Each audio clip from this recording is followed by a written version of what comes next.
inkish.tv. We will cover the show live in our daily lunch break show from 11 to 1 Central Time. Interviews, demos, print sample TV, and more. My name is Morten Reithoff and I'm the editor of Inkish. We look forward to see you, and in case we don't see you, just tune in to Inkish TV and see all the good stuff from Printing United.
This is Morten from Inkish TV, and we are live on the third day from Printing United here in Dallas.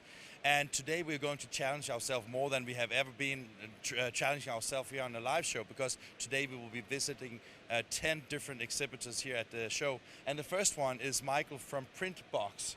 Michael, welcome on the show. Tell us a little bit who you are and what you do. Hello, thank you very much. So in PrintBox we help companies to sell personalized photo products. We are a software company. We do white label websites for them, which is an e-commerce plus editors. So if someone would like to have an online channel like Shutterfly or Mixbook, that's what we do, but a little better.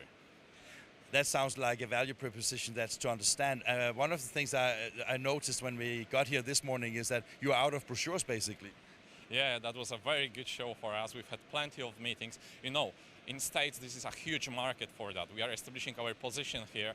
We've brought a great tool to the market. We're also helping companies to not only with a complete solution, but also with a great professional services to do it and customize this solution for their specific needs. And when you are exhibiting at Printing United, I guess that you already have an existing customer base in the US? Yeah, exactly. We have customers here. At the moment, basically, we have customers in 45 countries on each continent, apart from Antarctica, but we are working on it. Okay, so you will seal that off, right? Definitely, definitely. We are looking for a good expo there. Okay, that sounds great. If you should say that, like the 3, 4, 5 most important reasons to invest in your service, what should that be? Okay, so very good question. Thank you very much. So first of all, it's the fact that it is a very complete solution with the e-commerce, very different editors for different products. Like it's one for photo books, which is advanced, simple editor for canvases, greeting cards, dedicated editor for prints, native mobile applications. We're right now releasing a new one, which is for professional photographers for wedding albums creation. The first one in the world online editor like that. And that's the big product range which get our customers covered wherever they are. But still, they need more. They need to have a software which is very customizable for them and flexible, so they are never limited. And that's the big value which we bring to the table. And that's why we create a new category which was never like that earlier available on the market. And is that what you have been showcasing here at Printing United?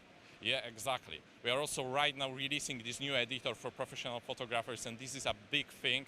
It also have a functionality of creating those books for the user automatically from his pictures using the smart algorithm, and this is the great thing to make those professionals' life easier.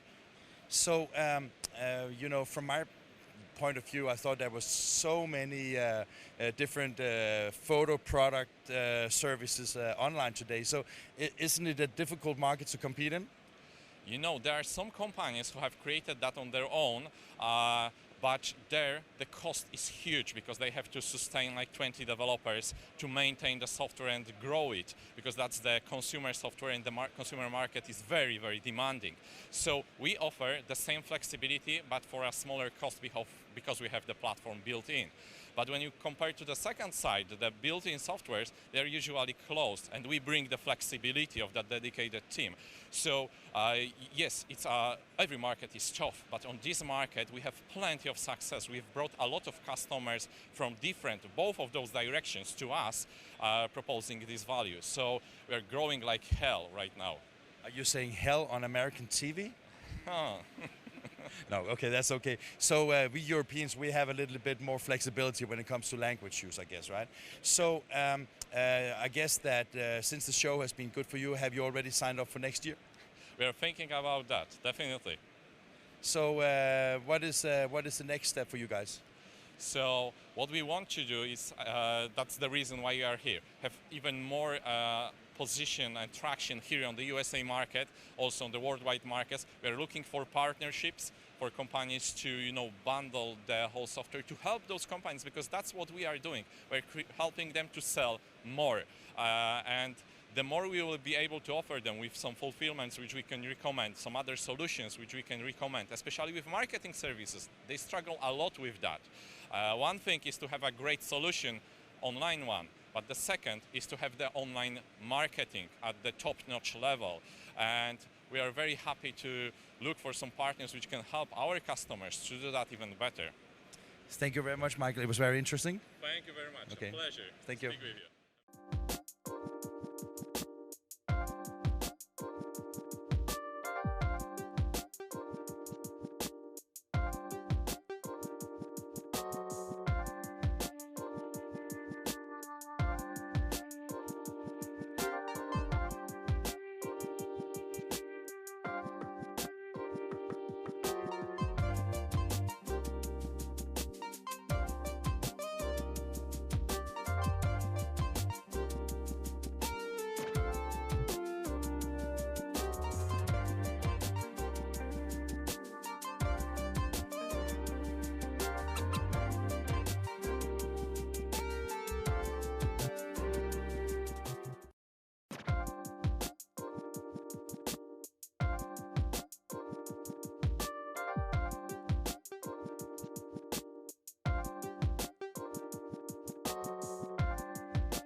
I promised you that it would be a very busy day today. We just come from PrintBox, which is a Polish company, and now we are with Joe from Mindfire.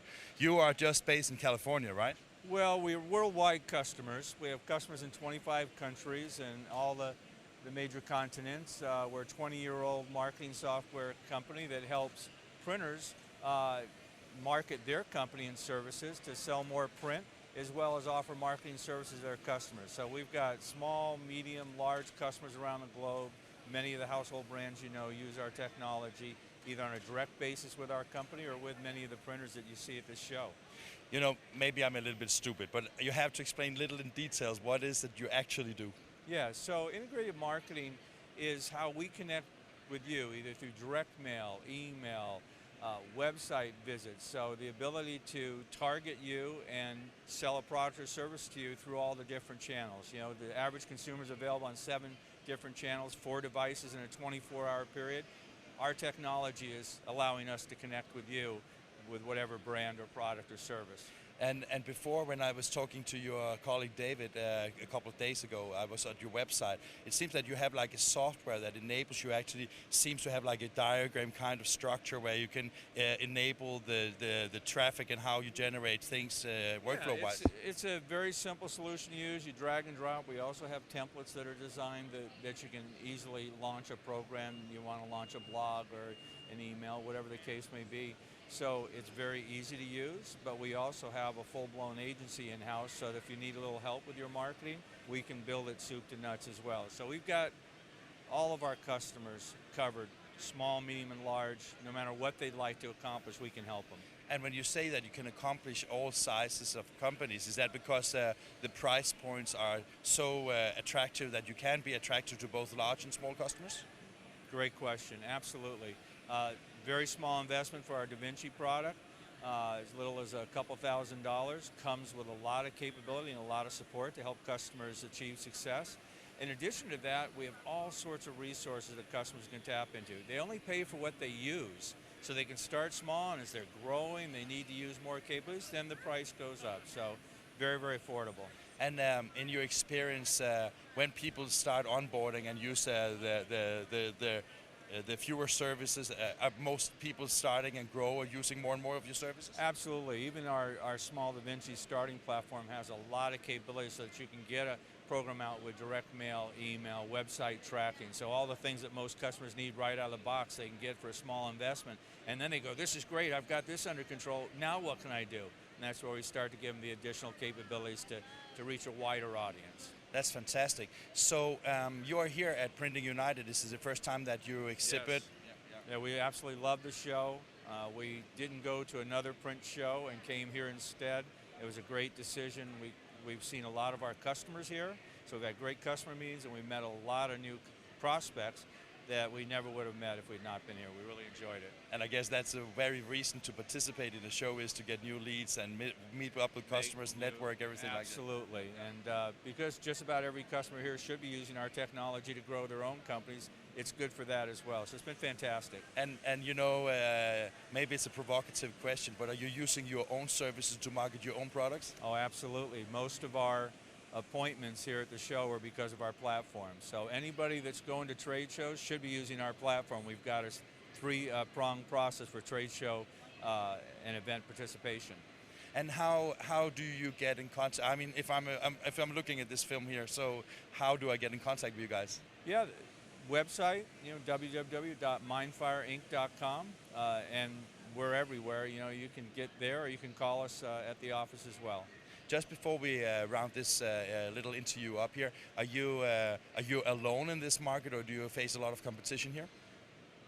That's a great question. Of course, every company has competitors, but because of our uniqueness factor, our mantra is more than great software. So if you asked any of our customers that are here, what makes Mindfire unique, they'd say first and foremost, they've got amazing technology. Secondly, they'd say their support staff, their team is unbelievable. And third is, we help our customers grow. We literally bring strategies and tactics, game plans to them as part of our growth strategy. So they're getting so much more than just the software. They become family members and grow as our partner. really nice to hear. And Joe, thank you very much for meeting with me. Thank you for the opportunity to share our story. Of course. Okay, thank you very much. Bye-bye. Bye.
This is still Morten from English TV, and we are at the SGIA booth, and we are together with two of our very good friends. This is Marcus Timson and Fraser Chesterman.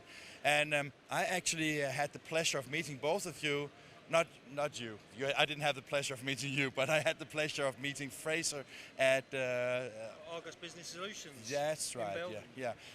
And since then, lots of things has happened to you guys. So can you bring a little bit up to speed? What are you up to? Yeah, actually, that's a good question, Morten.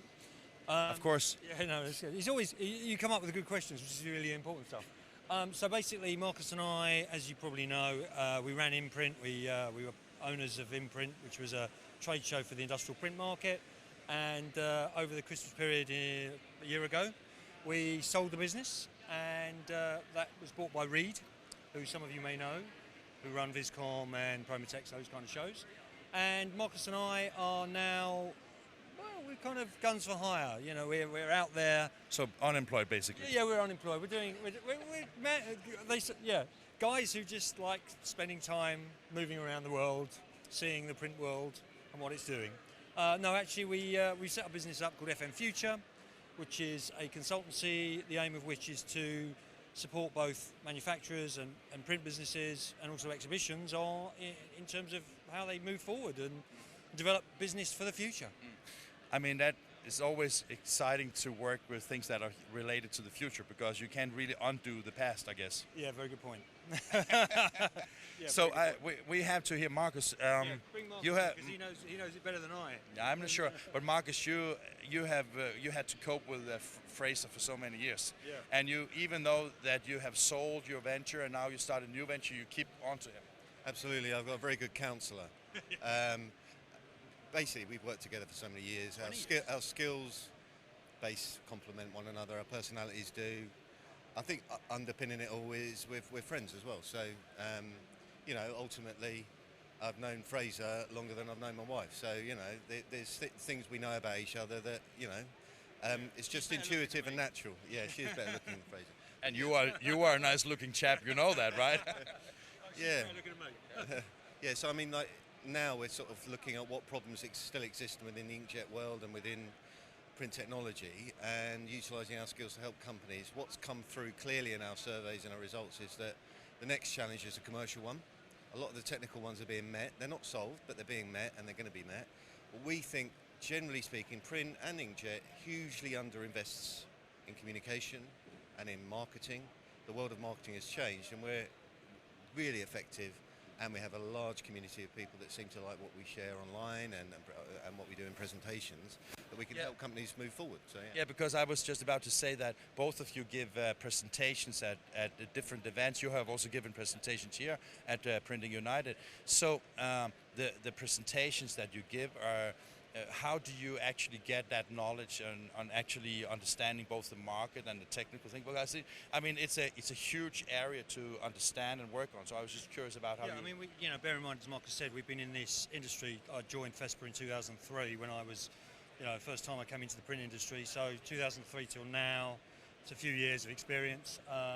Seen a lot of changes. There's clearly been a real quick pickup of digital technology. And we observe the market as it kind of moves into different locations, and I think what we're good at is kind of reflecting that in messaging for people. But I was also about to say that maybe you're good at actually spot trending or trend spotting, because I mean. And there aren't many people doing that. I mean, a lot of there's Pyra and there's kind of some of the major trend watchers in this industry, but it's kind of. But I was actually positive, because I think that you also did, I can't remember the name, in Amsterdam for the show you did there. Digital.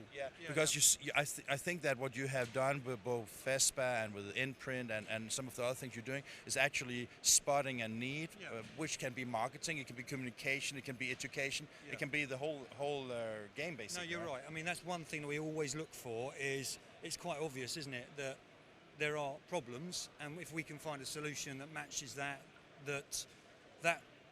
helps people that want to get on, and reflect the difficulties that they're having in their challenges every day, and that's really what we always try and come up with, is kind of looking for the problems and creating maybe a bridge between one set of people and another, and also helping them work through that process. So a lot of the industry is defined by left to right thinking. We talk about this, and that's really about, this is how we do things, and this is how we will always continue to do things. We approach it differently. We say you used to think right to left. That's about envisioning a different future and then working out creatively how to get there. Yeah. It takes courage, but we're there to help companies and brands to go through that journey, really. And one of the things we're picking up at the moment is storytelling. Yeah. I'm totally on the same page as you are on this. Yeah, we've been thinking a little bit about storytelling, and we're in a very technical market, aren't we, here? Let's be honest. And the guys here always get very excited by speed, bits and bytes, and the reality is the markets we're addressing are not so excited by those kind of things. They want to hear things that solve problems, that deliver solutions. It's kind of you can phrase it differently. You can just say what makes money, because that is one of the challenges in the industry. Yeah, it can be that. But we've been looking at that. We've been researching it, thinking about it, and we looked at the kind of hero's journey. And you've probably heard of this hero's journey. And actually, what you get from that is that any really clever solution out there that comes about has to go through quite a stressful time to get to a point where it actually becomes successful, financially successful, and successful in terms of solving solutions. And actually going through that process, which is difficult, is worth reminding ourselves that everyone has to do that. First we thought, right, this is going to be the panacea for the industry, it's going to help the industry, and it did to a point, but it didn't really work 100%, and that was difficult because events are public, right? And you can see if things are working and they're not. We respect the guys here at Printing United, and what they've done with the show here is that that's taken a lot of courage and commitment, and they've really revolutionised and pushed some boundaries, basically. Right? Yeah, absolutely, push boundaries, and also united the industry, which I think is they use that strap line, and actually that's a clever strap line because it's a good marketing tool. But it's actually also, when you talk to people here, they're really committed to it. They're really believing in it. So you've got a lot of commercial printers who are probably manufacturers who are worried about the market, and they're here going for it, and that's really good to hear. We have a couple of minutes left here, and I was just wondering, one of the things I like about you guys is that you're very, very active on all platforms, and another thing I also like is that you are bringing people together, writing articles about people, and I was so fortunate to be interviewed by you, Marcus. I appreciate it. I was the first one. Good interview. Got a lot of views, didn't it? Yeah, did well. I appreciate You're a popular it. man. I didn't know that, but I just wanted to say that the work that you do is in my opinion truly important and really something that is important to the industry. So I really hope that you will be able to get all the messages across and make a business that is interesting, because I think that guys like you are an inspiration for the industry, basically. Thank you. I mean, we have a new project, which is our Future Print project, which is, the idea of it is that we're excited to see where print goes. And actually, Marcus is really good at kind of talking to some of the people out there that are doing some interesting stuff, and that reflects what's going on. And if we can kind of bring people together to start thinking about those possible innovations in print, that's great. That is really great. So yeah, we're pleased to be part of that. Yeah. And I just want to once more say thank you. We are on the final note here, so any comments you want to say? No, thanks for your time. Thank you. Good work with Inkish, and carry on working, carry on doing what you do, because it's a great thing. Thank you, guys. Thank you, Morton. Cheers. Safe trip when we go back. Thank you very much. I just want to encourage people to belong to or to join What They Think. It's the newspaper, the daily newspaper of the printing business. And if you're not reading it every day, you're really losing out on what's going on in our industry and losing ideas from people like Jennifer Matt, who just provide great content on a regular basis to help you grow your business. What I'm really interested in is the premium content. There are a lot of great press releases about what companies are doing, but it's the premium content giving you a roadmap to build your business. And it's just absolutely phenomenal. I get an email every day from What They Think, and it's one of the must things that I read every day. I've been a long-time subscriber of whattheythink.com. I think going back to almost the very beginning of whattheythink.com. For me, it's the go-to source for news in my industry. If I had to go out and find all the information that's readily available every morning in my little mobile email updates, I'd never get anything done. Been 38 years in the ink on paper side of the business, and now getting very heavily into the decorating side with sublimation print, and particularly interested to see that whattheythink.com is covering textiles now. So as I'm getting more involved in a new part of our industry, it's nice to see that my news source is covering that as well. Whattheythink.com is my go-to source for news. From an industry standpoint, we love the videos, we love the things you produce. It really brings people to see things they wouldn't normally see, because not everybody can come to a trade show, not everybody can go to these different features or different machines. So, I mean, on behalf of the industry, I want to thank you for what you guys do. Thanks. We love what we do.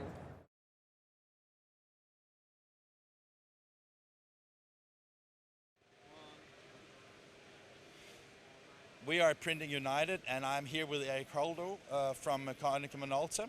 And he just warned me that if you hear a loud noise bell ringing, it's because they sold everything on the booth. Eric, how has the show been for you guys? It's been absolutely fantastic. The foot traffic has been amazing. The people that have come are actual real buyers. That is kind of a surprise, isn't it?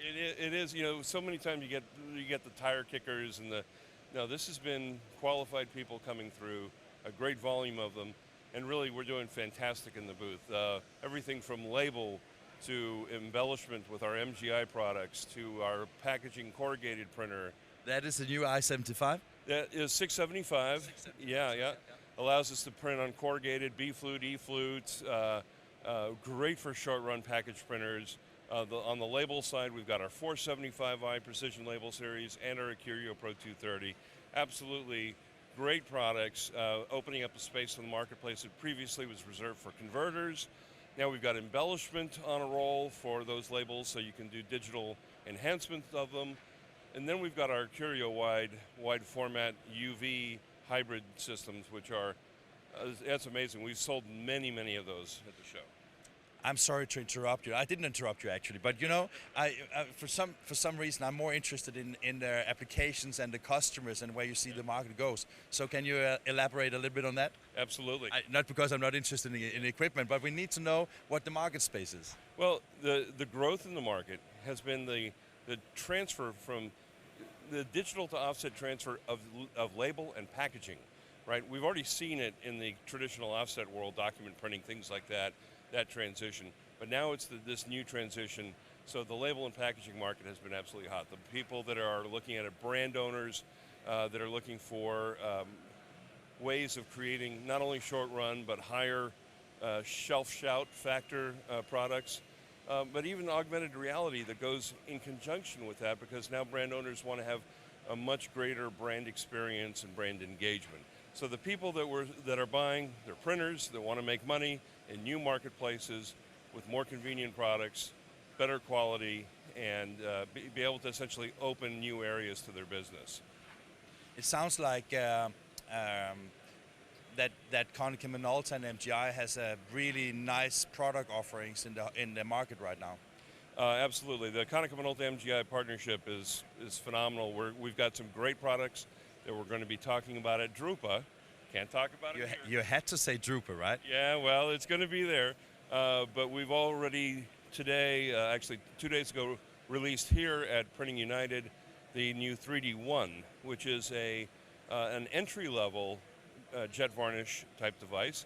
It only does varnish up to 116 micron. But the nice thing about it is, if you've ever used aqueous coating for spot coating because you want that really flat feeling, you don't want to feel the UV, well, we can hit 3 microns and give you a totally flat appearance with UV, with the convenience of that digital MGI quality that we get out of the new 3D1. So that is a good value proposition when you talk to people here, right? This is a great entry level, great value proposition, great way to start out in the embellishment marketplace. We have another product called the Curio Shine 101. It's a traditional sleeker, but the thing about this product is it gives you the ability to enter that foil marketplace, and we've tested this sleeker with the foils that we can overprint with our toner-based products. So first you sleek the foil, and then you overprint with CMYK, and you get an amazing effect, and it's a great way for a printer to start in the marketplace for less than $30,000 instead of having to spend a little bit more than that on some of the other products. And how is the competitive situation? I mean, obviously you have competitors, but do you feel comfortable that you have something that can give you the growth that everybody is demanding? No question. When I look around, I actually asked. Yeah, no. When I look around, there is no question to me that we are the leader right now. Our competition, I think competition is always going to be a good thing, and some competitors are going to be a little bit more advanced here, a little bit more advanced there. But when you look at the breadth of the overall product portfolio from Konica-Minolta and the solutions portfolio that goes with that, over 60 solutions to make a printer more effective, to make him more profitable, or to open him into new marketplaces, nobody can compare with this overall services offering. And I mean, I always taken you are very strong also, because one thing is that you have the partnership with MGI, but you also have a basically full range of printers from toner-based to the KM1 with a fully size inkjet UV, right? Yeah. So I mean, if you are in a printer and you're not already invested in digital technology, Konica-Minolta could be a good place to get started, right? Oh, absolutely. There really is a full complement of products. I mean, whether you want to just start out with a toner-based product, or you want to grow in the toner level up to 2.5 million pages a month, or then you want to go into the larger format, into that UV, beautiful UV inkjet quality of the KM1. Everything is there available for you from start to the highest level.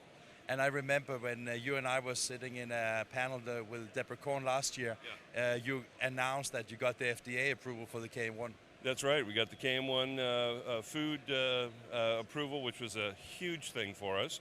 And we also have that on some of our other Memjet products So we're also partnering with Memjet very closely. Also on the Duraflex technology or on the previous technologies? Both Duralink and Duraflex. And actually on our WebJet product, we are using the VersaPass dye-based, but we'll be seeing more of the pigment Duralinks coming out. At Drupa, we'll see some stuff using it that incorporates MGI and Memjet. So there's really a lot of synergy between us, MGI, Memjet, and our traditional Konica-Minolta inkjet team. When we were at Label Expo a few weeks ago, we had the opportunity to see the introduction of the Duraflex technology. And what always surprises me about what Memjet is able to do is both the combination of a high quality and extremely high speed. Is Konica-Minolta kind of relying on working as a partner with a third party rather than developing your own stuff, or how do you see that? We are working directly with Memjet. And their engineers and our engineers on new products that I can't talk about yet, revisions to existing products. You can hear that I try all the time. You're trying. Yeah. But there is definitely, absolutely great linkage between our R&D folks and Memjet, and taking their products, incorporating it more and more into our portfolio. You know, our inkjet heads are phenomenal. That's what's on the KM1. That's what's in the MGIs. That's what will be in the new Alpha Jet. So those heads, coupled with the flexibility and cost performance of the Memjet, is really a great combination. What is the status about the Alpha Jet? I just forgot about that one. Yeah, so that's a Drupa thing. Another Drupa thing. A Drupa thing, but great product, B1 size, CMYK, UV, textured UV, foil, and even conductive electronics. Ah, okay, so that will address some very exciting new print areas. Absolutely, especially in the packaging marketplace. With that B1 sheet size, it's going to be great. So when you have like this printed electronic, does that mean that you can print like RFID tags directly on the printer? Right, so an RFID, 95% of the cost of an RFID is in the chip itself. So you're going to be able to print an RFID programmed antenna that can act without having to do any further programming and no chips required. Is that like unique to the Alpha Jet, or is there competition on that? There's no competition on it right now. And it can even do NFC. So if I've got a static piece of paper like a business card, I can tap it to your phone and transfer my contact information. I have been watching you a couple of times during the show, and I've seen you've been smiling all the time. Now I understand. Yeah, absolutely. Okay. I'm very happy. We've got a lot to be happy about at Konica-Minolta. Thank you very much, Eric. Thank you. Okay.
McGrew, again from Printing United, here in Dallas, Texas.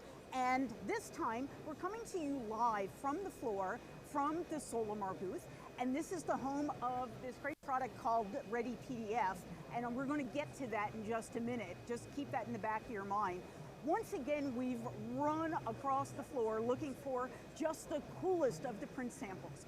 And the neat thing this time is that we were able to find a whole lot of print samples where having the best possible PDF is really going to make a difference in your life. And if you're a printer, this is a great product that might be able to help you. And this is not a commercial by any means. This is just a product I found that I really fell in love with. So we're going to start with the basics. Whenever you get a file from one of your customers, the thing you want to remember is they may not have thought of all the possibilities. They may have only thought of the things that meet their immediate need. So if you haven't talked to your customers about things like augmented reality, you should. So this is a really great product.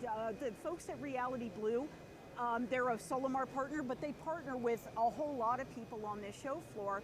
They provide an augmented reality solution. They are certainly not the only ones. You can talk to RISO about clickable paper. You can talk to any number of different companies. The thing is that if you're not offering an augmented reality solution to help your print customers turn their information and their marketing opportunity into something that is actually touching digital, you should be.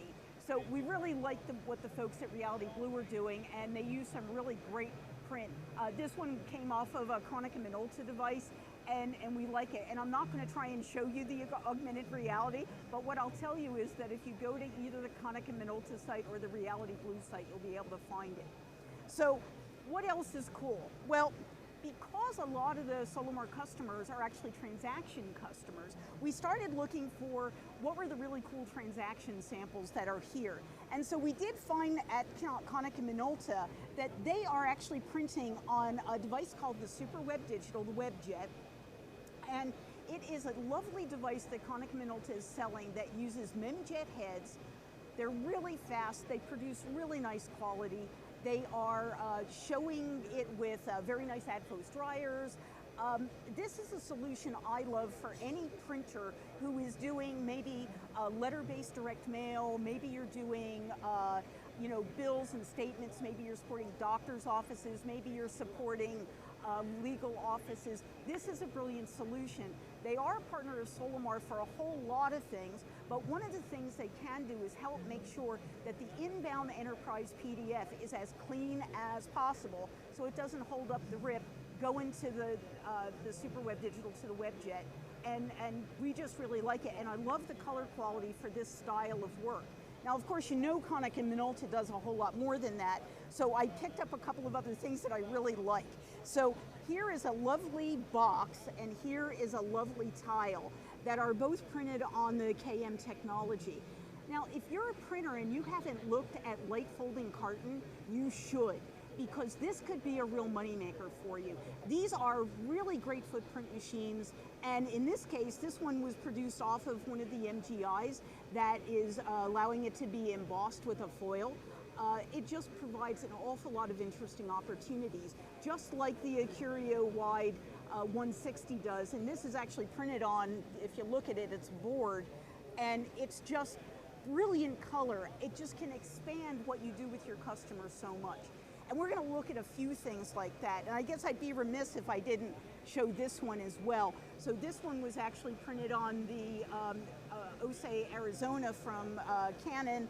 This one is printed also from Canon. These style of things are just really nice, and they can expand what you do as a printer. So that's something that you really want to start to think about. So whether you're looking at Konica-Minolta or Canon for wide format labels, document processing, remember the workflow that goes into it is going to be really important, and you're going to want to have a long chat with them about it. Now, in addition to our friends from Canon and Konica, I stopped by the RISO booth. And RISO is an interesting company, because if you don't have print, but you have really interesting needs for printing in full color. So say you really like inkjet, but you don't have a room to dedicate to it. Or say you are looking for something that'll give you the ability to create a completely encapsulated piece that not only prints, but prints the envelope and wraps it up for you. Our friends at RISO have these solutions for you, and I packaged up a whole bunch of stuff, and I want to thank our friends at RISO for helping me out here. So say you're printing just basic statements, but what you want to do is add a remit statement, and maybe you want to add some trans-promo style marketing. They can do all of that for you. But you know what the really cool thing is? They can not only do this, but they can help you in such a way that just made me smile, because they can print it and they can cause the printer to actually then print a long sheet that wraps it, turns it into an envelope, and immediately you have something that's mailable. In fact, you can even print it without the postage, or you can print it with the indicia, the postage, already on there. So imagine the time savings in your office if you could do that. And this is appropriate for small printers, medium-sized printers. This might even be an implant kind of situation. So we really like this as a solution. And the fun thing about this is maybe you say, well, I use window envelopes. That's fine too, because this is a toner process, so you don't have the heat. You will love this solution. And the color quality just really caught my eye. In fact, they have this really nice sort of everything we can do kind of sample that shows a lot of the color. And I just really like the way it does. It's driven by Fiery, so it's reliable. If you are already a Fiery customer and you're using Web Command Center, this is the kind of thing that will work for you as well.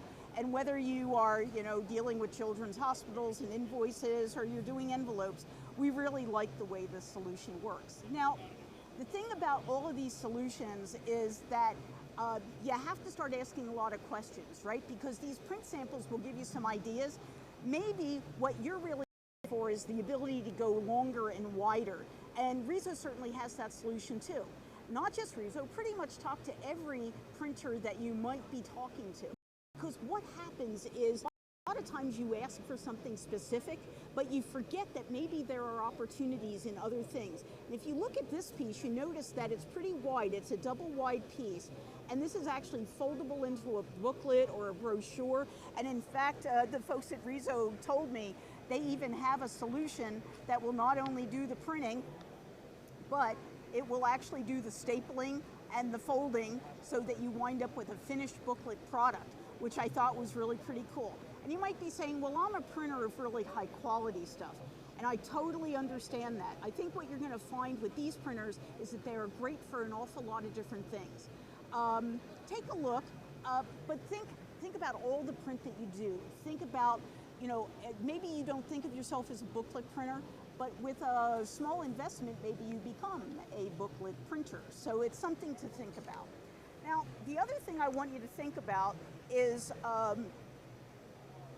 basically, this is some more of the RISO samples, so I'm going to kind of go past these.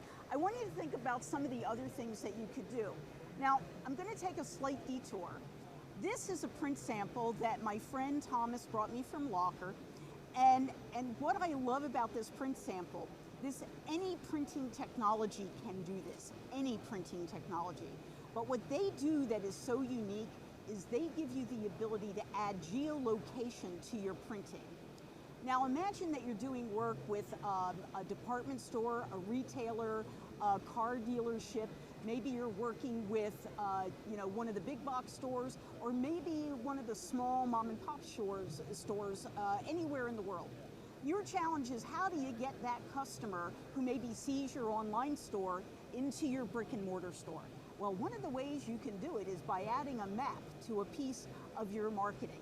Now, the interesting thing about Locker is I always think of them for print because I've used them for print, but I always think of them that way, and I'm wrong, because actually they can create maps that will go onto your website. That could be part of an email campaign or part of your direct mail campaign, and in fact, they can help you link it all together. One of the things I love is they've done maps where they actually give you the number of steps from the doorstep to the doorstep at the store. In fact, they helped me out at the last Drupa, helping me build walking maps of Drupa, and that is a pretty massive thing. So I love this, and you'll see this is an AARP example. It's not the only thing that you can do. These nice folks this is a very nice restaurant, right? And if you look at this, it's got this nice tip in, and then here on the back, they're in Tulsa, Oklahoma. I even know who printed this. Here you have a great map into the restaurant. So think about the situation where maybe you're a restaurant, your client is a restaurant, and they're opening another store. And at that store, nobody knows where it is. Nobody knows where the new restaurant is, but you're pretty sure there's a market there. You could do a map from your old location to a second location or a third location. There's all sorts of things you can do. So it's an amazing technology. If you have not played with geolocation with your print, trust me, you need to be doing this pretty soon. Okay, but then you come back to print. So brief interlude there. So let's talk a little bit about some really cool print quality over at RISO. So RISO, like a lot of companies, they produce a lot of really cool technology, and some of it is a little hard to film, so I'm going to apologize to my lovely videographer on this one. But this is actually a clear on top of a black piece of paper, and it is just beautiful. So if you are thinking, oh my God, I can't touch high value, high luxury things, trust me, you can. This is actually a pretty reasonable solution that RISO has. And I'll give you a hint. Whoever your hardware print provider is, have a chat with them, because an awful lot of the hardware vendors have come out with these solutions recently, and they just provide so much value in the print environment. In fact, the folks at RISO did a really cool thing. They created something called the art of the blend. And what I love about this piece is that it actually walks you through all the things you can do when you start to blend white as an underlayment and then color on top of it. And if you think about the customers that you serve, you might discover that they don't know this is even possible.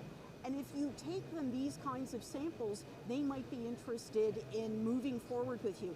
And these are the things that you don't charge commodity rates for. These are the things you absolutely charge high value pricing for. So, talk to your hardware vendors, ask them about their art of the blend, and then ask them about things like neon, right? Neon is always lovely, and ask them to show you how it really looks. You wouldn't want to hand this to your customer, but what you might want to do is have them help you build a piece that shows what all the possibilities are, whether you're looking at dark substrates or you're looking at neons, whatever you're looking at, work with your vendor, because I'm pretty sure that they're going to be able to tell you a really great story. All right, so we're going to move on from this set of samples, and we're going to jump into a couple of things that just caught my attention and tickled me. So the guys at Miller Martini, if you do books, if you do brochures, they had this one on their stand, and I picked it up because I've recognized the piece. I've seen it before. This one was printed on a Zycon and finished off with the Miller Martini system. And I like it because the Miller Martini system is a really robust one. It'll let you do everything from books all the way down to these brochures. Remember that an awful lot of your potential revenue and profit is in finishing. So if you aren't looking at finishing when you come to a print show, you absolutely should be. In fact, there's a piece of interesting technology. We saw this last night. There is not one here on the floor, but I love the technology. This is from HiCon. We were at an event last night where we were looking at the HiCon, and it did this very cute thing. They have this kind of zipper technology, right? Which I just really love. It's nicely done. They've got a lot of different variations of it. You should be thinking about finishing if you are not thinking about finishing. It is just one of those things that's really important to adding high value. Customer of this technology told us last night that they were able to take in a job at 5 o'clock in the afternoon, take in a print file, run it through their digital packaging press, run it through their HiCon, and get it shipped by 8 o'clock that night. So when you go digital, you open up a heck of a lot of potential capacity. And that was not a job sold at commodity. So you want to think about that. I mentioned yesterday that our friends at Screen were also showing some pretty cool technology. So remember that companies like Screen, while we know them for the really amazing labels and the really amazing other things that they do, what we want to do is also remind you that if you've got transaction documents to print, they're right there with you. They have some great solutions. They are a partner with our friends here at Solimar, and they are also partners with the folks at Diversified Nano for some unique ink technologies. And you know, if you are a high quality graphic arts printer, you may look at this and say, my customers, they don't print like this. But you know, there's this massive market out there with direct mail mailers, letter mail, loyalty program mail, coupon mail that these machines really do serve, and they serve it really well. So I want to thank our friends at Screen for handing these things off to us, because they really help show the full range of possibilities. So the last thing I'm going to say before I sign off is don't forget workflow. I've got friends here from Print IQ. I'll mention them real fast, and Infigo. Don't forget workflow from Solimar, because they can help you not only make your PDF really spiffy and excellent, but they can also help you with all of your other workflow needs. And we always have to be kind to our sponsors. Thanks once again for listening. I'm Pat McGrew. This has been Print Sample TV Live, and we hope to see you at the next show.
This is Morten from Inkish TV, and we are still live from Printing United in Dallas, and we are here on the third day. Did you see Print Sample TV right now? It was just amazing, wasn't it? And now we're just about to hear something that is almost as impressive as some good print samples. We're talking to Andre from RISO. And Andre, tell me a little bit, who are you? So RISO is an organization. Myself, I'm Andre Urbano. I'm the Director of Marketing here at RISO. RISO is an organization that for many years has been working with artists and the print industry, as well as the education industry. We have many schools today who use RISO, and the reason is RISO is an ink-based technology. And you have been that from the very beginning almost. We've been there from the very beginning. We've been ink since day one, and the beauty of ink is we use no heat, so the paper is flat, and ink, of course, is always so much more affordable. And one of the things I have always enjoyed when I've been visiting RISO booth is that even 10 years ago, your machines were just so fast. They continue to be fast, well said, and a large reason for that is the fact that we do not use heat. So if you can eliminate the heat, you eliminate many technical issues, and you can permit yourself to operate the technology at a much higher speed.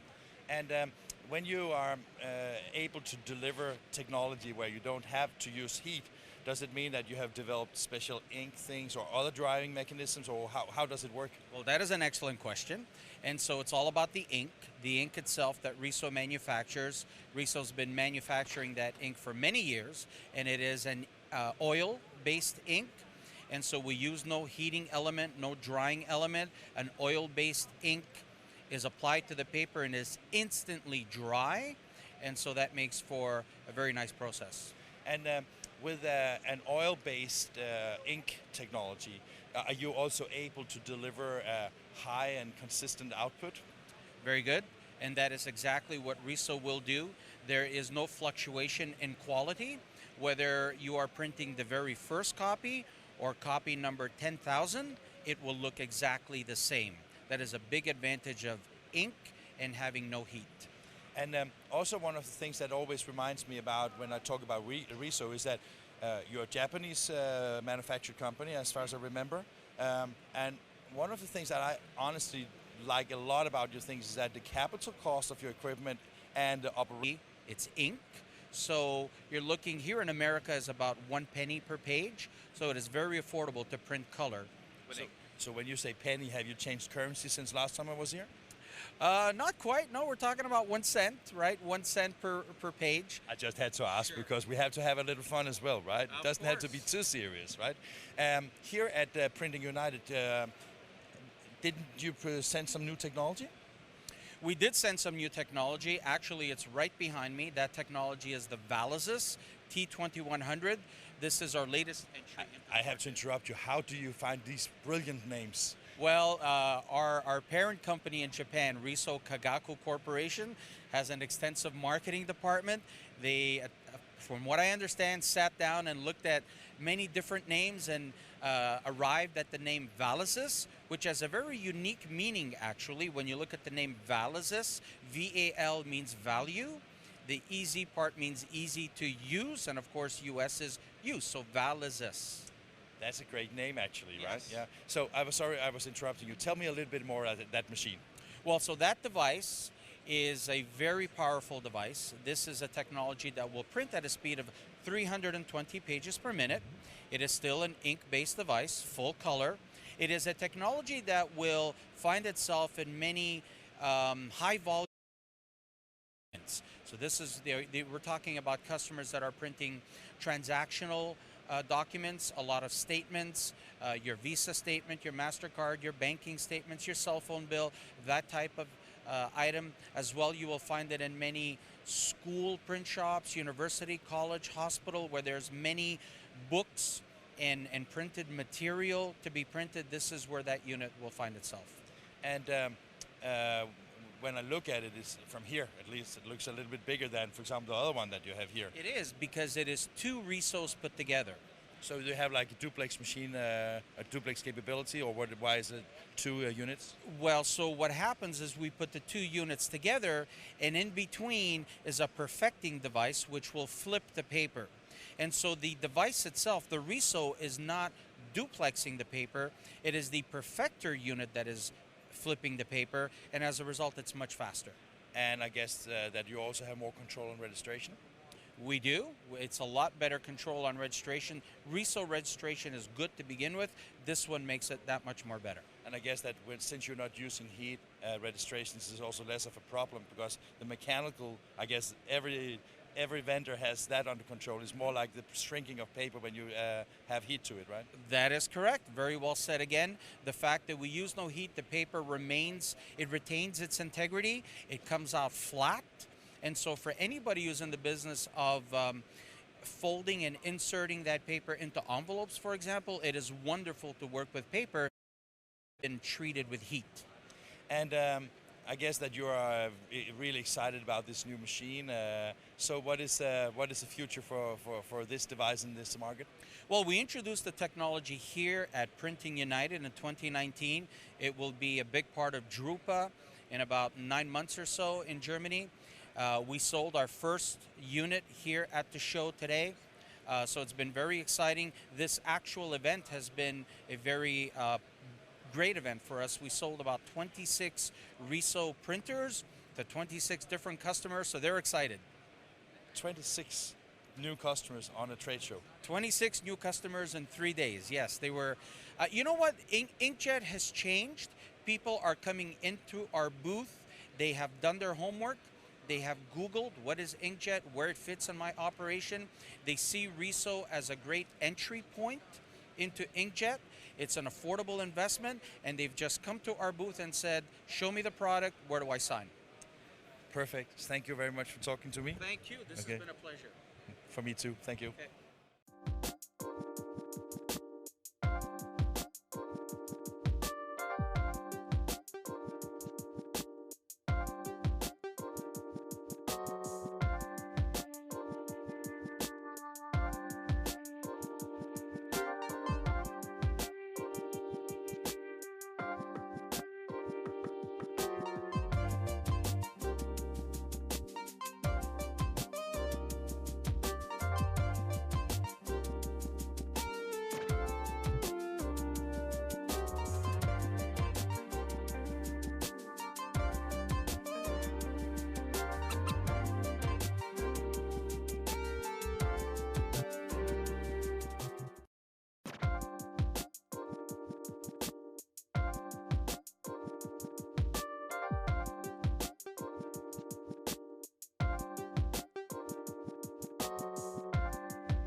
We are now still at Printing United here in Dallas, which is so cool.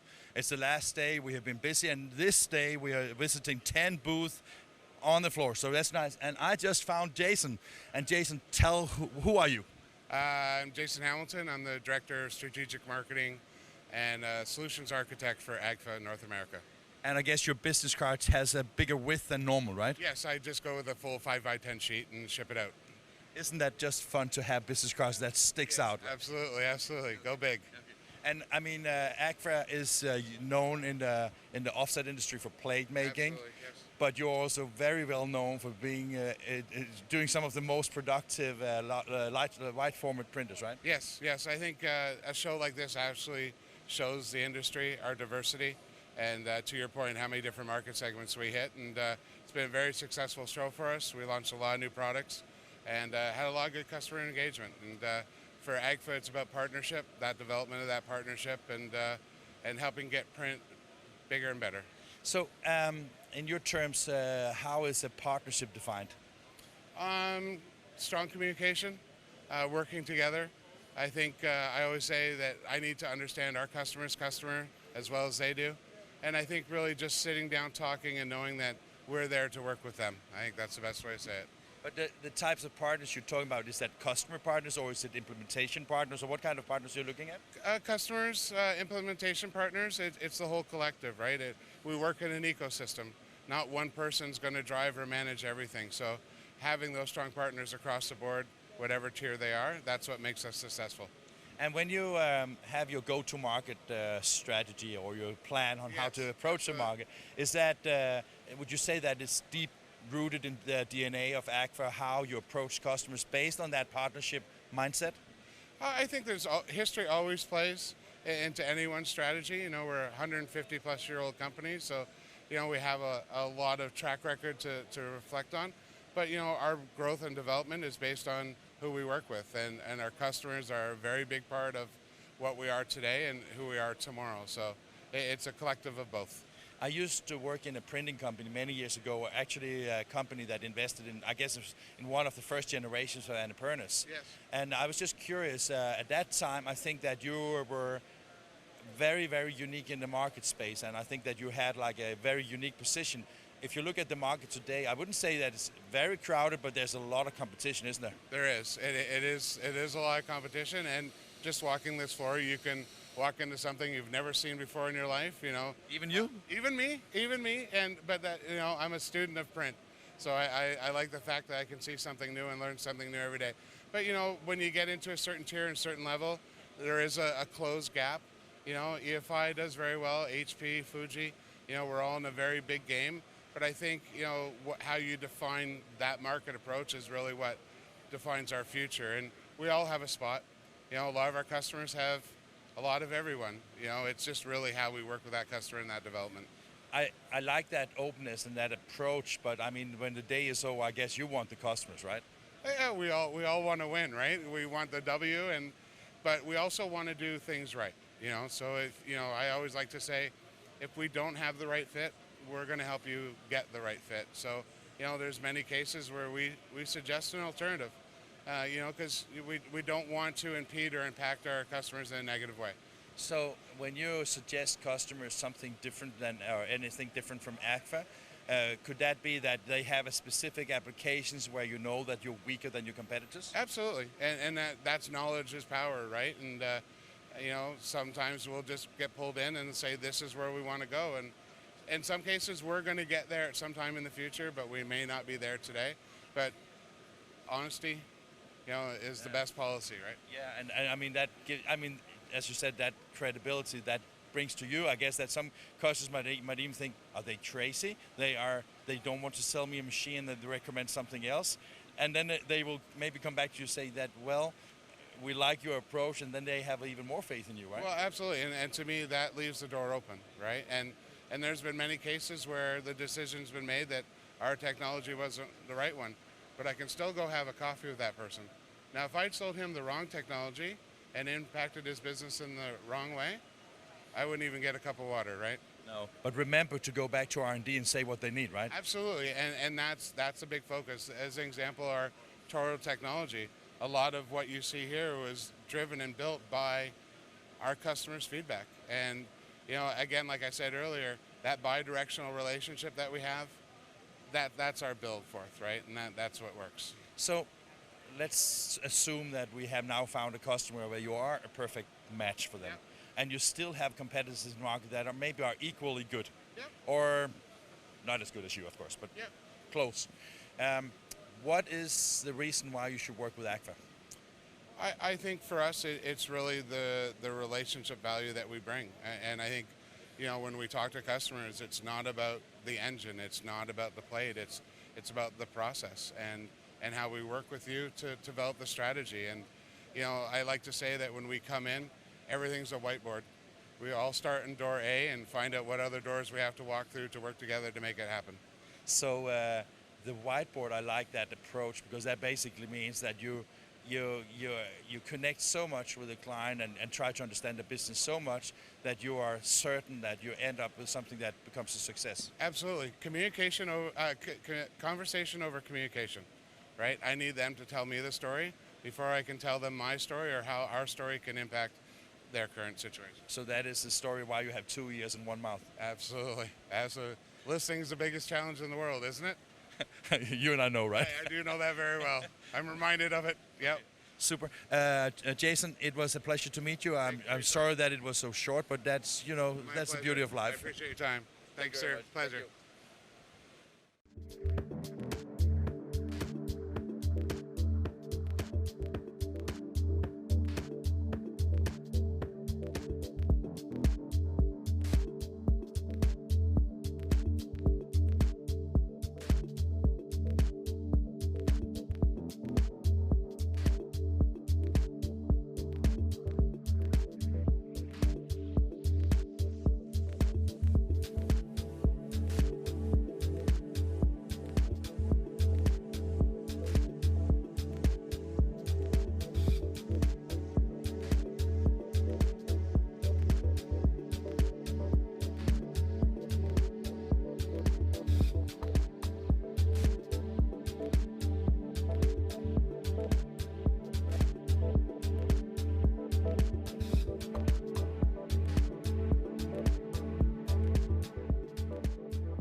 This is Sweaty Morton. I've been running from Agfa to Xerox, so I'm sorry if I sound like I'm breathing like hell.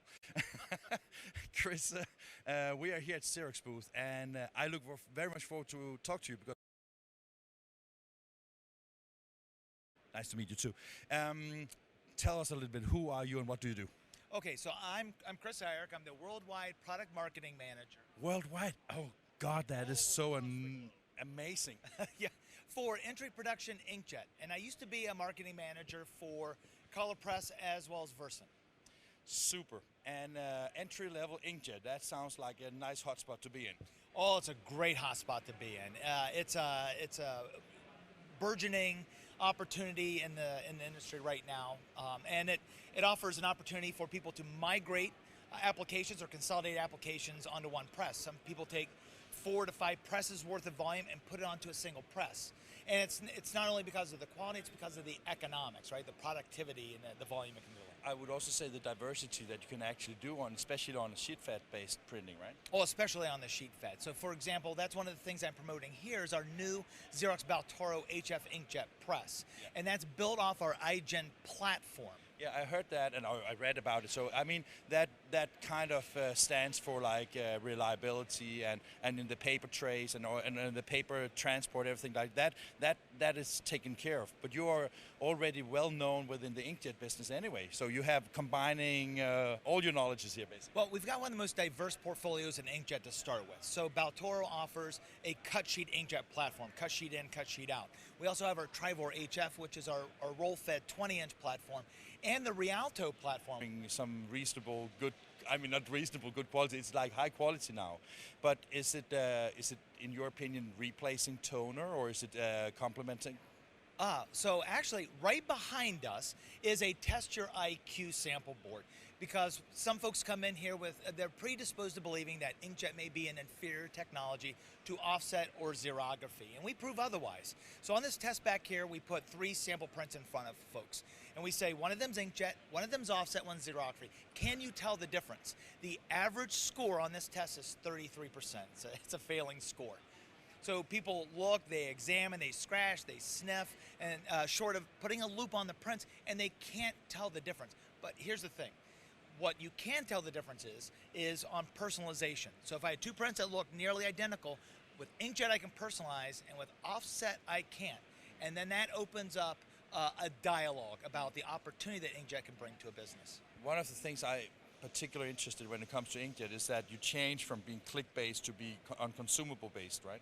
Well, it's a little both, right? So there is a consumable charge, which is the ink, right? There's 4 5-liter containers of our high fusion ink for the Trivor High Fusion and the Baltoro High Fusion press as well. And then there's a click charge associated.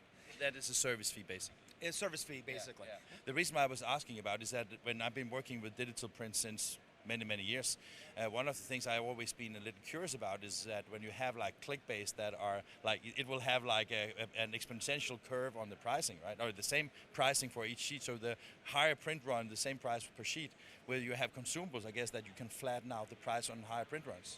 You can, and one of the advantages though that we do have with respect to the click charge is our executive black click charge. We've got a lot of customers that are migrating over mono-only printing, and so we have an exceptionally reduced click charge for the black if you're printing black only, because we cap the CMY heads.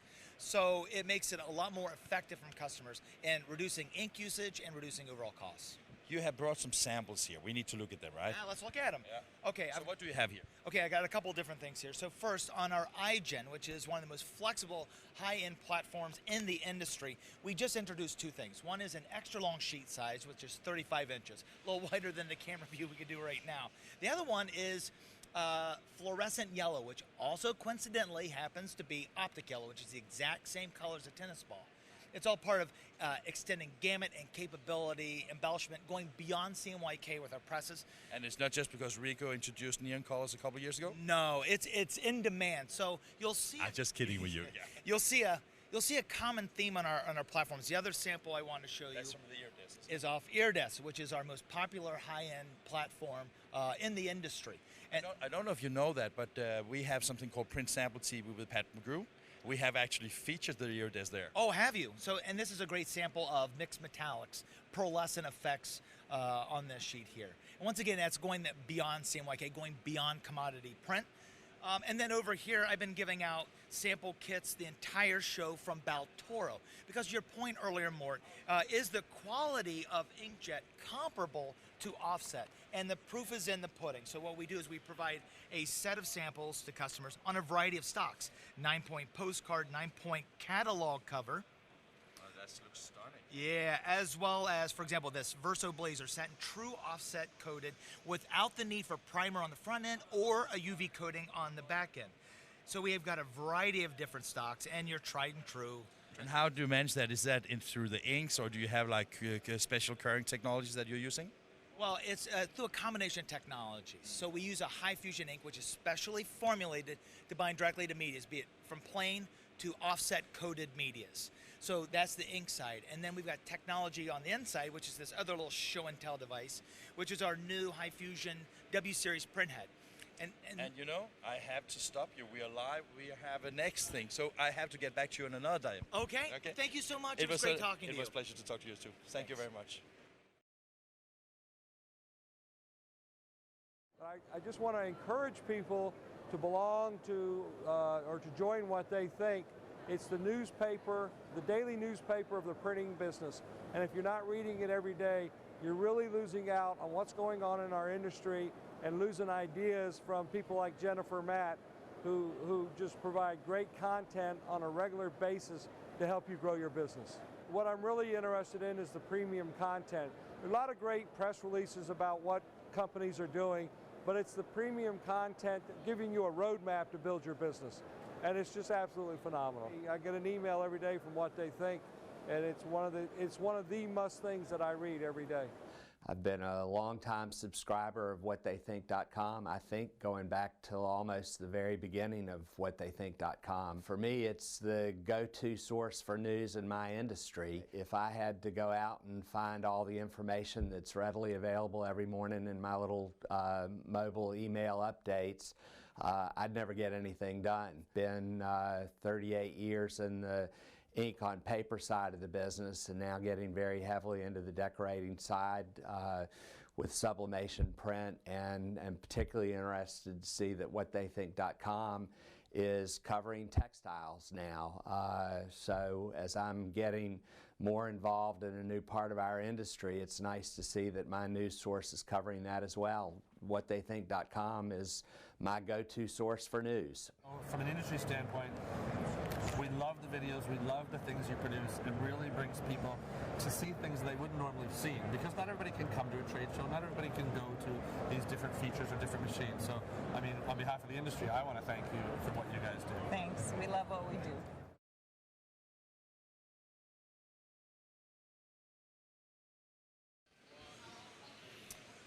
Morten from Inkis TV. We are still live from Dallas here at Printing United, the third day. And as you have seen, we have been covering a lot of booths live here during the past couple of hours. And now we are meeting one of my good friends, Ron Gilboa from Keypoint Intelligence. Hey Morten, how are you doing? You just gave a speech. What was it about? Well, you know that this show is like, there is a buzz around here, and part of this buzz is the fact that this show is bringing together not only the typical sign graphics guys, but also all of the commercial printers and sheet for printing and wide format printing, and there is, you know, excitement around everyone to see that. So what we're trying to do, as we always do, as you know, we're educating the industry. You know, you're educating the industry. We're working to educate the industry. I think you do it on a higher level than me. Well, I'm taller. But anyways, what we've done, what I just presented, is how commercial printers can benefit from wide format printing, bringing it into their organization. We've done research in this space. We know that, you know, about 60% of the people we speak to have wide format printing, but that includes sign and graphics people. That's not kind of fair because they're making signs. So we also checked with commercial printers, and about 25–30% of them have already adopted wide format printing. So when you talk about that, is that a potential for the existing market, or is it more describing that the 25% who has already invested, they have a huge opportunity? Right. So those guys that have invested are telling us that they're growing their business as a result of using wide format printing. So what we were doing in this session, there was one participant that just bought a printing company, a commercial printer, brand new. Can you believe that? And we're talking 2019? 2019, they just bought a commercial printer and they went out and bought a wide format machine, a hybrid. They're installing it next week because they see the opportunity, they see the value for making jobs with maybe 50% margin as opposed to 5% margin. So they're adopting those technologies. So what we've been doing throughout the show is educating commercial printers about wide format printers. We've been working with sign display graphics suppliers, how to adopt other technologies like textile printing for maybe garment or decor or those types of applications. And that area is actually your specialty, isn't it? Yeah, I've been working in textile printing, in this incarnation of my consultancy, and this is very, very exciting. You've seen a lot of vendors coming into this space, and we see the interest with print service providers. I take that when you are a highly specialized specialist within this area, I mean, I guess that you can only talk in broad terms, but being here at Printing United, have you seen technology that surprised you or gave you new insights that you weren't aware of before? Well, there is, technology is something that I geek around with, and there's interesting things. Some of those things are, just incremental improvements on technologies, productivity, speed improvements, and things of that nature, all the way to, for example, if you work and you see RISO digital paint technology, which is basically a scaffold, you can put it alongside of a truck, and it prints the truck, no vinyl, no material, print right on. Really? Absolutely. Very interesting. So if you're like going all the way to the geek land, you can see these types of technologies. But I think that one of the main things that we see is because we are very diversified. And wide format, adopt packaging, and all of those types of things happening in the industry, the main important thing, as you know, that we track is how all of that stuff comes together. And I think from that perspective, workflow is one of the areas that I've seen moving significantly and will continue to move. Also, we were at a trade show in Denmark a couple of 5-6 weeks ago, and I spoke to a guy who sells, some of the wide format Swiss Q printers, and he said that, I don't know if it's also here in America, but he says that branch of the industry, they have been very much behind on workflow and automation. Yep. Is that also your experience here? Yep. Well, it's moving. As a matter of fact, there is a robot in some of the halls here. I think one with an onset, but I've seen another one with a case study on a video where the company sets up all of the work for the night, put a big stack of boards on the side of the machine, lock the doors and go home, and the robot keeps working all night long, putting the sheets on the machine prints it out, robot takes it down, end of story. Come in the morning, everything is done, everything is happy. I think the only problem is if the utilization of the machine is only night shift, then we have an issue, right? Yeah, well, in the morning you got the operators coming in, they do... I was just kidding. Jobs, all of those kind of things. So those are, this is one side of that. The other side of all of this is also the transparency of operation. If you look at the various vendor with the software solutions, it's no longer, we need to call someone, chase them around, figure out what's going on. You get an email, your job is here, your job is there, your job is completed. It was installed, okay? Because we're no longer just printing and handing you off the pile to deal with. We're gonna do the rest of the process at the end of that to put those posters where they need to go. That's the value out of those companies doing the whole thing together. And I suspect that that's going to continue to grow. And did you go to, we saw each other at the Label Expo as well, yes. Right? Yeah. And I was just, because one of the big trends, I haven't seen that as much here as I did in Brussels, is that the Internet of Things and Industry 4.0 is not as much a big buzzword here. But what you're basically talking about when we talk about robots and automation, it's the same, yeah. It's the same thing. Call it print automation, call it Industry 4.0, call it what you will. It's the ability to communicate and to know exactly what happens. Now, this is not just, between a print provider and their customer, but also between providers and their vendors. So now you have predictive analytics on the equipment, so they will come to replace the printhead before it dies, not after it dies. They're going to come to service your machine because they see that your productivity is slipping and they want to see what's going on. So there is now value add to the customer by communicating with their vendors to make sure that they're fully optimized. And then also as a result of that, the end user benefits or the customers benefits from those print service providers that can be very transparent with them. Which transparency brings us to something else you probably heard at Label Expo, and that's sustainability. And that's like the next layer on top of all of that, because you want to reduce waste. We're still struggling with recycling, okay? Because not everything could be de-inked, but we're becoming more efficient in production, so reduce the waste, reduce the warehousing, and the next big hurdle is recycling. And all the environmental thing, is that also a subject of work that is of interest to Keypoint Intelligence? Yeah, I mean, we look at it because we cover packaging, we cover commercial printing, we cover textiles, we cover wide format. All of those are areas we're looking at. You know that the textile industry has carved it on top of the hills that they're going to be more sustainable. We're looking to see what does it mean. Packaging has been much better, and we've been recycling for years, and we're learning how to do it better. So we're looking at all of those. For me, interesting is how sign and display gets into that game. Super. Thank you very much. It's a pleasure to meet you again. Absolutely. Take care. Have a safe trip.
All good things comes to an end, and Printing United 2019 is on the third day. It's actually our last episode on this live broadcast today, and who's better to give an evaluation of the show than the president himself. So I'm here with Ford Bowers from the SGIA. First of all, Ford, a very, very warm congratulations on a very, very successful show. Well, thank you very much. I'm glad you're here, and it has been a fantastic show. We've been absolutely thrilled with the warm embrace from the attendees and the exhibitors. It's been great. I think that when you and, I don't know if it was you and Mark Supers that together came up with this game plan, but right. I take you have stakes in it anyway, yes, right? Yeah, that's right, yeah. Wasn't that kind of That was, we can agree that it's a very bold move to do something as stupid as this, right? Yeah, well, it wasn't without some risk, and I might have been a very short-lived CEO had it not worked out as well as it has. But yeah, it was definitely forward-thinking.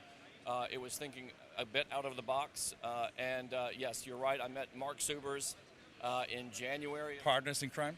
Partners in crime in January 20th, and we saw everything kind of very much the same way. So there's a little serendipity, you know, you just never know who you're going to meet and how things are going to develop. And then, of course, our relationship with NAPCO developed over the next couple of years, and to the point now where, you know, they're part of our family, as it were. So, you know, but this has been fantastic. And so this has taken about 2 years to get off the ground, but we couldn't be more thrilled with the results. Yeah. We're going to talk about that in a moment, but we have plenty of time. So I was just thinking that every time somebody is inventing new things, it always starts from a need of change, I guess. Yeah, well, yeah, and you know, this is a response to what's been happening in the marketplace for a number of years. And having come from the printing side, I was a print service provider. I managed a big place in Atlanta. I knew that what printers wanted to see was more adjacencies of technologies. They wanted to see where they could grow, and they had to go to multiple shows to do that.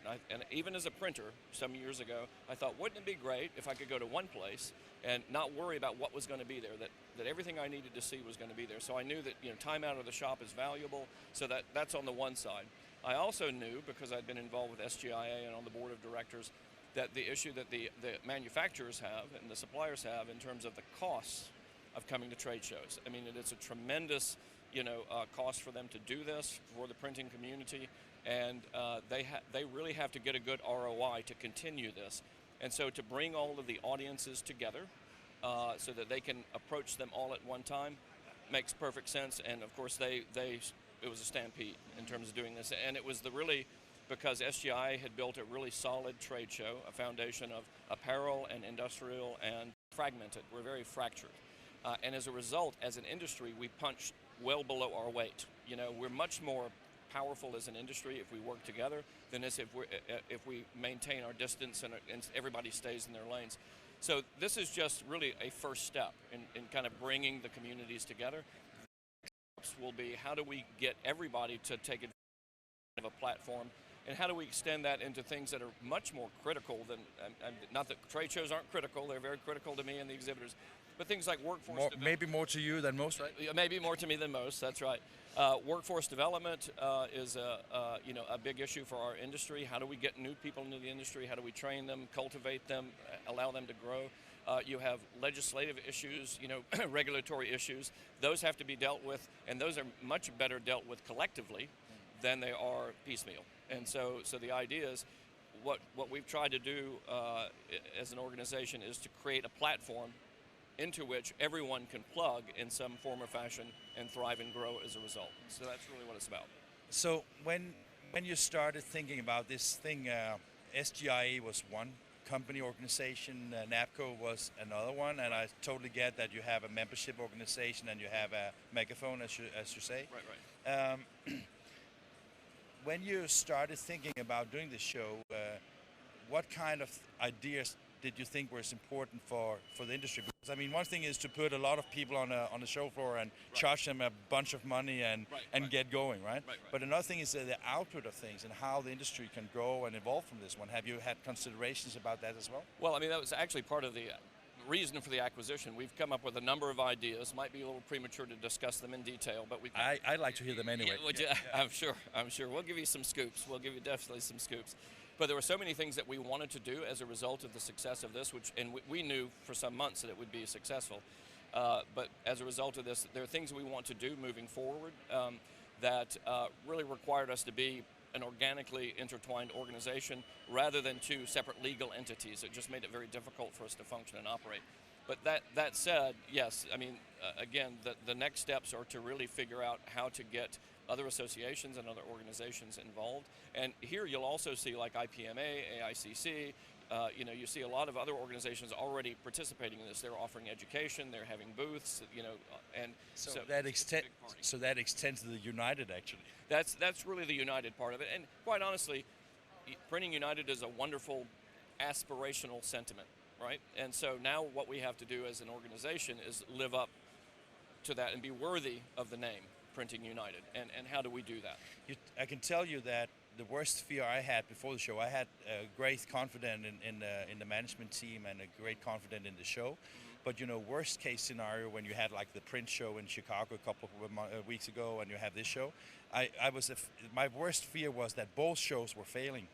Oh, but since you're so successful, it seems that you saw the trends right. There was a one roof need. Yes. Under one roof need. There was a need for something new in the market, right? Right. I know it can be critical in the U.S. to talk about things. I'm not trying to put anybody on the stake here. Yeah. I'm just trying to kind of conclude that if both shows had 0 visitors, then there was no need in the market, right? Right. Exactly. Right. Yeah. So that's more my perspective, trying to understand the market need you saw. Right? Yeah. Well, again, as a printer, I think I had some understanding of what was going on in the printing community. It was anecdotal evidence. It's still evidence, but it's anecdotal. So we did some research on it, and we tried to figure out who is crossing what line. Is that also geographical, or because no, more segment-wise, or segment-wise. Yeah. So it's more application, and technology-wise. Who's crossing into to which lanes, that kind of thing, and how much of that's going on, and is it accelerating? Is it declining? Is it working out? And so we really, I think, once we did that research, we realized, okay, well, this is solid. There's not, anything can fail, but we felt like that this would be a pretty good home run. But at the end of the day, I think that, again, we still have a lot of work to do to figure out what's the next level, because this is 3 days a year. We have 362 more days, and so we have some thoughts about how we're going to deliver there too as well. That's one thing, but I think from a starting point, doing the first show, I know you have the foundation of SGIA to grow from, but under all circumstances, creating a show like this and manage to get it, so well positioned. Right. As I said, congratulations, because I think if there wasn't any room for improvement, then we could go home, right? Yeah.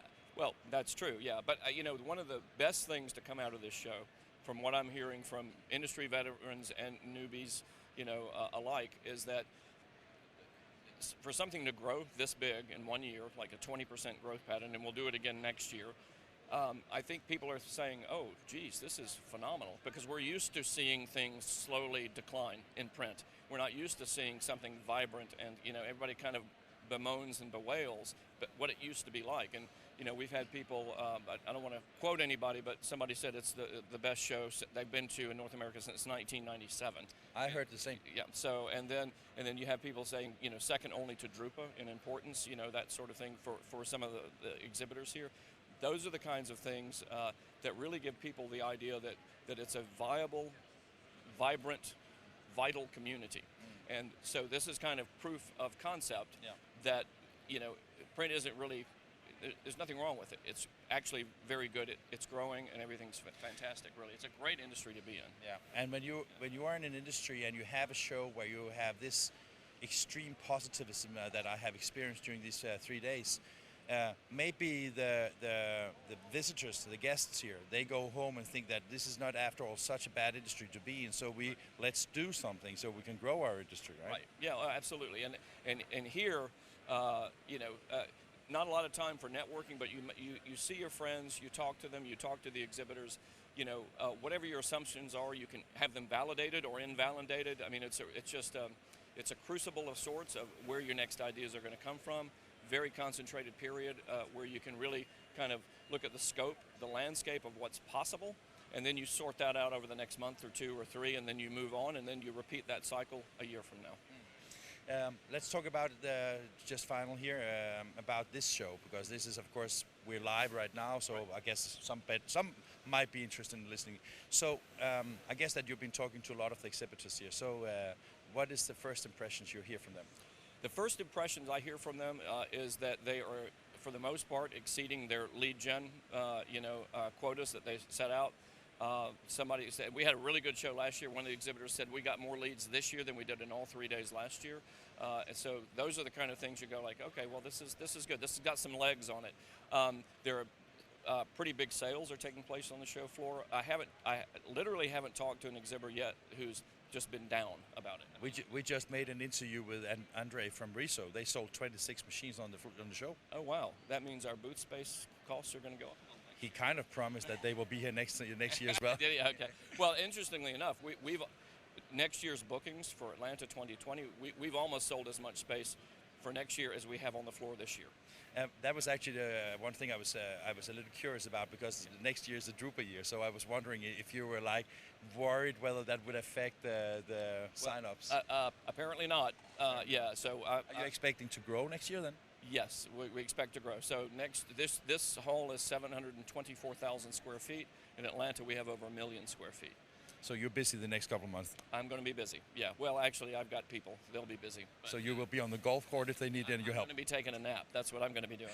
I think I will take a nap when we're done here as well. Yeah. So first impression seems to be extremely good. So I guess that what is really the measurements is that when people get home and do the follow-up on the leads and see the quality of the leads here, that is the second impression. It is, and we have a supplier and manufacturers council, and we'll actually be having a call in a couple of weeks, and we're going to pick their brains about what went well and what can be improved, and they're going to give us unvarnished feedback about what the experience was like for them and what they thought it was like for the attendees. We've done a few other things this year, like we put beacon technology on the floor. I saw that. So we're going to be, which is, is a way to map the flow of the visitors.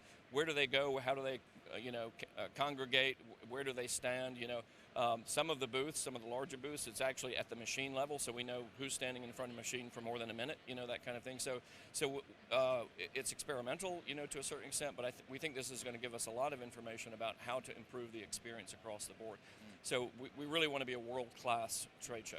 Do you, sometimes when I've been a Drupa like 2, 3 times, 4 times maybe, and when I am a Drupa, I always blew my mind away about the length and the size and things like that.